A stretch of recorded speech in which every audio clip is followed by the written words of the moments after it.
I never thought of myself as the kind of man who would cross certain lines. I was married, settled into a comfortable life with Sophie, and from the outside looking in, everything seemed ordinary, maybe even enviable. Yet there was always this quiet curiosity that tugged at me from the shadows of my mind. I had always wondered about black men, the confidence they carried, the way they seemed to own whatever room they entered. It wasn't something I ever said out loud. Not to Sophie, not to anyone. It lived inside me, unspoken, both thrilling and shameful at the same time. The first time I noticed Malik, it was at the gym. He wasn't even doing anything spectacular, just spotting a friend on the bench press. But the way he moved, the casual power in his frame, the ease in his voice, it all made me pause longer than I should have. I told myself I was only admiring another man's physique the way any guy would, a passing acknowledgement of strength, nothing more. But I knew it was more. There was something about him that unsettled me in a way I couldn't explain.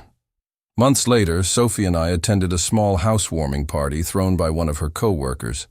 I wasn't thrilled about going. I rarely enjoyed these social obligations, but I went because Sophie asked me to.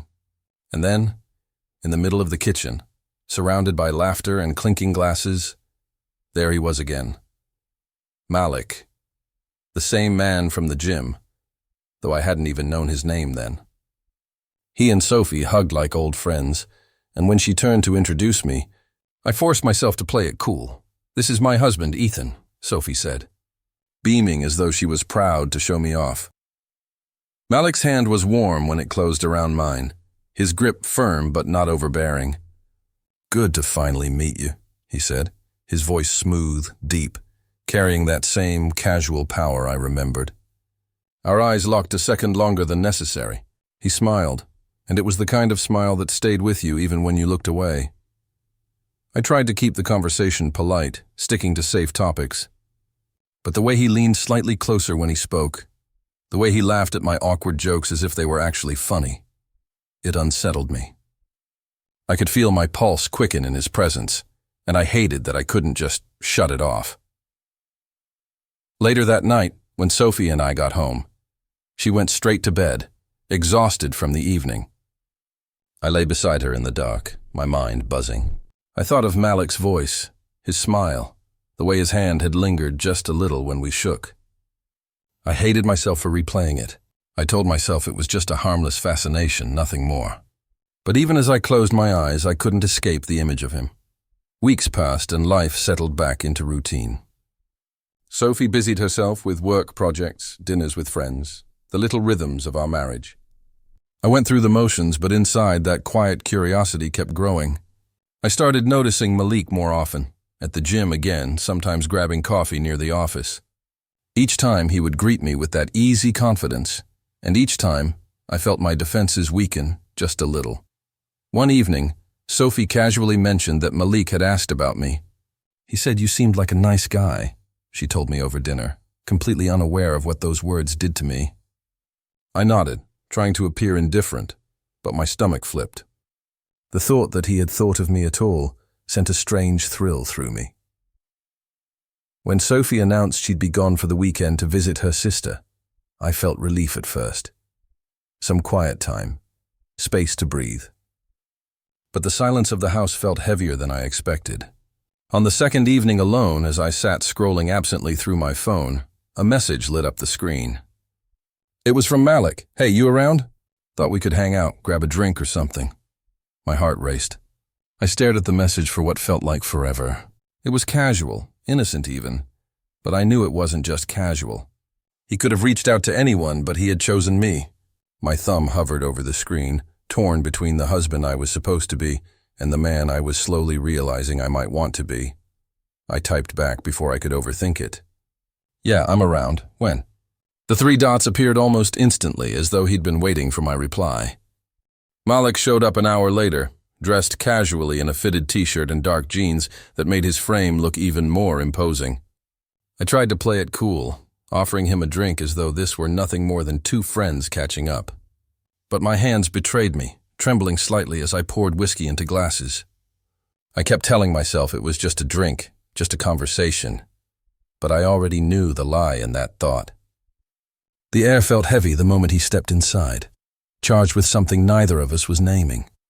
We sat in the living room, talking about safe topics at first. Work, gym routines, sports, anything that could pass for ordinary. But underneath it all, there was something unspoken, pulsing like an undercurrent waiting to rise. Every time he laughed, I caught myself staring too long. Every time his arm brushed mine, even lightly, I felt my skin burn. "You seem tense," Malik said after a while, leaning back against the couch, swirling the amber liquid in his glass. His tone was casual, but his eyes were sharp, as though he could read exactly what was going through me. "I'm fine," I lied. My voice a little too quick, too defensive. He smirked, setting his drink down on the table. "You don't have to be." Those words sank into me. He wasn't just talking about the whiskey or the night. He was talking about everything I'd been burying for years. I swallowed hard, trying to ignore the heat crawling up my neck. My chest rose and fell faster, and I hated how obvious it was. When he shifted closer, the couch dipping slightly under his weight, my breath caught. His knee brushed mine, deliberate this time, and I didn't move away. I couldn't. My body betrayed me, leaning into the gravity of him without permission. "You've thought about this, haven't you?" he asked softly, his voice low, almost a whisper. I froze. My throat tightened. I wanted to deny it, to laugh it off, to save myself from the truth. But my silence gave me away. Then his hand was on mine, firm and steady. I should have pulled back. I should have said no. Sophie's face flashed in my mind, the vows I'd spoken, the years we'd built together.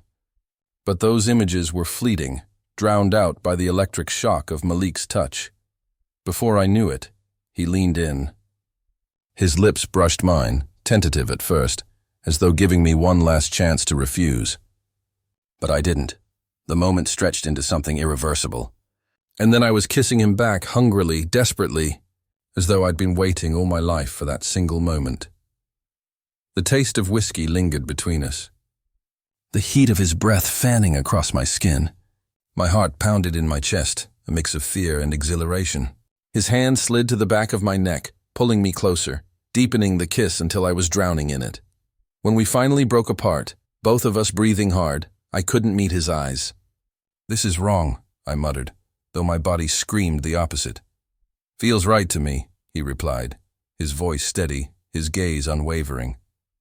That was all it took. Whatever thin thread of resistance I had left snapped. The hours that followed blurred into something wild and unstoppable. Clothes were discarded carelessly, laughter mingled with gasps, and the weight of him against me felt like something I'd dreamed but never dared imagine. Every touch, every movement, was both foreign and inevitable, as though we were discovering something ancient hidden beneath layers of denial. I gave in completely, surrendering to the storm I had kept at bay for years. The guilt was there, lingering in the corners of my mind, but in that moment, it was drowned out by the intensity of desire. I wasn't just betraying Sophie. I was betraying the image of myself I had clung to, the man who pretended he didn't want this. When it was finally over, the room was heavy with silence. Malik lay back, calm, as though he had expected this outcome all along. I, on the other hand, was trembling, caught between exhilaration and dread. "You okay?" he asked gently, reaching out to brush his fingers against mine. I nodded, though I wasn't sure it was true. My body felt alive in a way it never had before, but my conscience screamed in protest. I knew the damage was done. I had crossed the line, and there was no going back. By the time the sun began to rise, I was exhausted, both physically and emotionally. Malik pulled me close, his warmth grounding me, and for a brief moment, I allowed myself to rest in it. But even as sleep tugged at me, I knew that when I woke, reality would come crashing back, and nothing in my life would ever be the same again. When I finally woke, the morning light streamed through the blinds, harsh and unforgiving. Malik was still beside me, calm and steady, as though the night hadn't been the earthquake it felt like inside my chest. My body ached in ways I hadn't known it could, but it wasn't just physical. Something deeper had shifted, and I knew life wouldn't be the same after this. Malik stretched, grinning faintly as he looked at me. Told you you'd be fine, he said, his voice low and warm. I forced a smile, though it didn't quite reach my eyes. Fine wasn't the word. My muscles throbbed, my conscience screamed. And yet beneath it all was an undeniable satisfaction. I hated myself for it. I hated that part of me wanted to reach for him again, to keep him close, to drown in the comfort of what we'd shared. But reality doesn't wait forever. By the time Malik left, giving me one last squeeze of the shoulder on his way out, the house felt impossibly quiet. His scent lingered in the air, a reminder of what I had done. I walked through the rooms in a daze, tidying up, hiding any trace of his presence as though I could erase the night itself. Sophie came back that evening, full of stories from her sister's place, laughing as she unpacked her overnight bag. I nodded in the right places, smiled when I was supposed to, but inside I was crumbling. Every time she touched my arm or kissed my cheek, guilt surged through me like fire. She didn't deserve this. She didn't deserve the lie I had become. At night, lying beside her in our bed, I stared at the ceiling, my body still sore, my mind still buzzing with Malik. It wasn't just about the sex, though God knows that had left me reeling. It was about the way he looked at me, the way he stripped away the layers I'd built to protect myself. He made me feel seen in a way I never let anyone see me. Not Sophie, not friends, not even myself. The days that followed were worse. Malik messaged me a few times, simple things. Had a good time? You free this week? Each one made my pulse race, torn between longing and dread. I didn't reply at first, terrified that answering would make it all too real, but ignoring him felt just as impossible. I found myself reading and rereading his words, hearing his voice in my head, remembering the way he had whispered against my ear. One night, Sophie curled up against me, resting her head on my chest. She sighed, content, and whispered, "I'm glad we're doing so well lately. I love you." Her words cut deeper than anything Malik had said. I murmured, "I love you too," and the lie lodged in my throat like glass.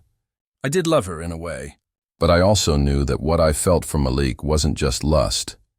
It was something that had been waiting in me for years, waiting for the right spark to ignite. I couldn't escape the memory of that night. The way Malik had pulled me close, the way he'd laughed softly afterward, telling me I'd been holding myself back too long. He was right. I had been hiding behind walls of marriage, respectability, fear, and when those walls finally crumbled, I discovered a part of myself I couldn't put away again. Still, every glance at Sophie reminded me of what I had betrayed. She trusted me, believed in me, and I had let her down without her even knowing it. The guilt gnawed at me, but so did the desire. Two opposing forces pulling me apart, tearing me in directions I couldn't reconcile. I tried to convince myself it had been a one-time thing, a mistake born of loneliness and curiosity. But deep down, I knew better. I had crossed a line not because I was careless, but because part of me had been desperate to. And now that I had, I couldn't go back to pretending. Some nights, when Sophie was asleep, I would lie awake, replaying it all. The first kiss, the way Malik's voice had lowered when he told me I didn't have to hide, the way my body gave in so completely. My chest tightened each time, a mix of shame and longing. I told myself to forget it, to focus on my marriage, to bury the truth. But each time the thought returned. I didn't want to forget. I'll never admit it to Sophie, not out loud. Maybe one day I'll carry the secret to my grave. But I know now that what happened with Malik wasn't just infidelity, it was revelation. It wasn't just about him being a man. It wasn't just about him being black. It was about me finally stepping into something I'd denied for far too long. The truth is, after that night, I couldn't walk the same. Not just because of the physical intensity, but because every step reminded me that I wasn't the man I pretended to be. I had been changed, reshaped, exposed.